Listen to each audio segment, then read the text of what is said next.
Hi friends, this is your Kiran. Welcome back to Kiran Rao Big Boss channel. Big Boss season 9 and week 10 nominations అయితే హౌస్లో complete అయ్యాయి. మీరు ప్రోమోలో చూసుంటారు.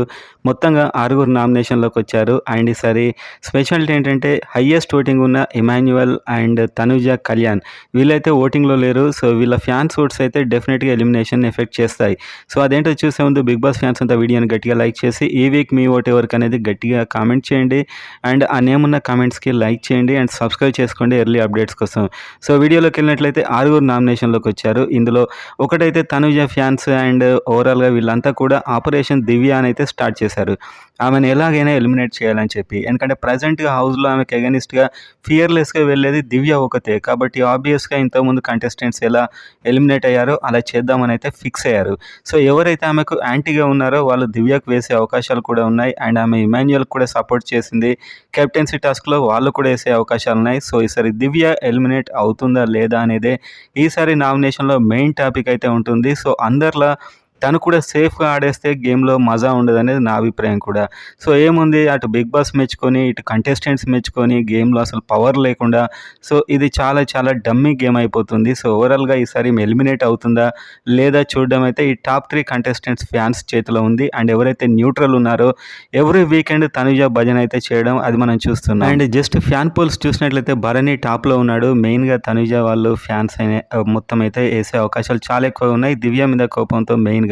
And బర్నీ ఓన్గా ప్లేయర్గా అయితే అట్టర్ ఫ్లాప్ అని చెప్పొచ్చు ఈ సీజన్లో. ఎందుకంటే తను ఆడకుండా వాళ్ళెవరో తను ఇబ్బంది పెడుతుంటే ఒకటే బాధపడుతూ నలిగిపోతూ కూర్చొని వచ్చాక కూడా మారలేదు.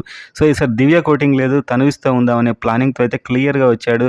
సో ఇది నాకు కన్నింగ్గా అనిపించింది. సో ఓవరాల్గా బర్నీ స్టార్టింగ్లో వచ్చిన ఫైరే లేదు, అసలు కంటెస్టెంట్స్గా ఫెయిల్డ్ అని చెప్పొచ్చు.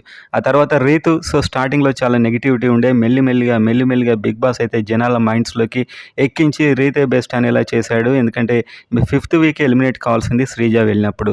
సో ఓవరాల్గా అయితే బెటర్ అనుకునే చెప్పాలి కొంచెం. కాకపోతే స్లోగా స్టార్టింగ్లో ఉన్నంత నెగిటివిటీ అయితే లేదు. సంజన సో బిగ్ బాస్ తొక్కేసిన మరో కంటెస్టెంట్ సంజన అని చెప్పొచ్చు. ఒక ఫేక్ ఎలిమినేషన్ చేసి ఈమె కోసం సాక్రిఫైసులు చేసి ఈమె డౌన్ అయ్యేలా చేశాడు. ఆ తర్వాత దివ్య సో ప్రజెంట్గా ఎలిమినేషన్ జోన్లో అయితే దివ్య ఉంటుంది. ఎందుకంటే చాలా పెద్ద ఎత్తున ఈమె మీద ట్రెండ్ అయితే అవుతుంది ఎలిమినేట్ చేయాలని చెప్పి. సో న్యూట్రల్ ఆడియన్స్ అండ్ ఎవరైనా ఇమాన్యుయల్కు ఫేవర్ చేసింది అనుకున్న వారు వేస్తే వేయొచ్చు. సో ఇదేంట్లో ఎలా ఉంటుందంటే తనుజను మెచ్చుకునే వారంతా సేఫ్గా ఉండాలా లేకపోతే అగెనిస్ట్ వెళ్ళేవారు సేఫ్ అవుతారా అనేది అయితే ఈ వీకెండ్ డిసైడ్ అవుతుంది. సో అలాంటి ఓటింగ్ అయితే చేయండి. అండ్ ఆ తర్వాత గౌరవ్ కూడా మేబీ దివ్య ఎలిమినేట్ కావాలని, నిఖిల్కి అయితే అసలు నిఖిల్ ఆట ఏం లేదు, అసలు ఏం లేదు. సో ఇతడు హౌస్లో నాకు తెలుసు ఈ వీక్ ఎలిమినేషన్కి 150% ఎలిజిబుల్ నిఖిల్ నాయర్. సో కానీ ఇతడు ఉంటే దివ్య ఎలిమినేట్ అవుతుందని ఇతడికి కొందరు వేసే ఛాన్స్ అయితే ఉన్నాయి. సో ఈ విధంగా ఈక్వేషన్స్ అయితే ఉన్నాయన్నమాట. ఈసారి ఎలిమినేషన్ కోసమే ఈసారి ఓటింగ్ అయితే జరగబోతుంది. ఒకరి ఎలిమినేషన్ ప్లానింగ్గానే ఓటింగ్ అంతా జరుగుతుంది ఈసారి. అండ్ ఒకవైపు ఎలిమినేషన్, ఒకవైపు సేవింగ్, ఒకవైపు కూతురు ఒకవైపు చెల్లి మధ్య పోరాటం అయితే నడుస్తుంది ఇప్పుడు ప్రజెంట్గా. ఈ రెండింటి మధ్య నలిగిపోతున్న భరణి సేఫ్ ఉంటాడు ఖచ్చితంగా. సో అతడు కంటెస్టెంట్గా అయితే ఫెయిల్యూర్.